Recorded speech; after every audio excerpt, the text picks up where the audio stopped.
Bank Sentral Amerika Serikat atau The Fed mengambil berbagai langkah darurat merespons dampak COVID-19. Investor dan pelaku usaha khawatir dampak ekonomi meluasnya wabah tersebut bisa mengakibatkan kontraksi ekonomi Amerika Serikat yang bila berlangsung dua kuartal berturut-turut, berarti Amerika Serikat telah memasuki resesi baru. Akankah dampak virus corona membuat perlambatan ekonomi Amerika Serikat semakin parah atau bahkan pertumbuhan ekonomi menjadi minus? We would expect that this is going to potentially be a weak economic period for the United States. We will not see the growth that we had projected.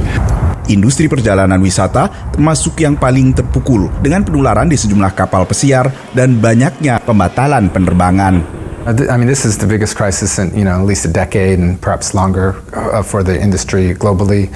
Now that this virus has spread to Europe and North America in quite a big way, virtually every airline in the world is impacted, some more than others, but it's very difficult for any airline in this environment to be profitable.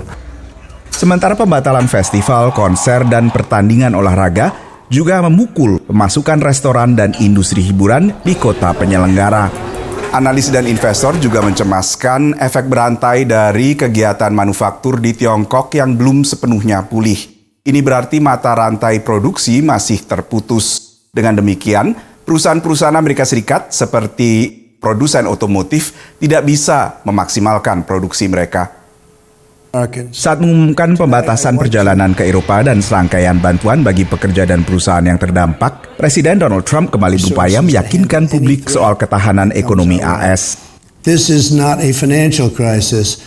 This is just a temporary moment of time that we will overcome together as a nation and as a world. Bantuan berupa pemotongan pajak sementara dan kemudahan mendapat pinjaman, juga jaminan cuti bagi mereka yang tertular atau harus merawat anggota keluarga yang tertular.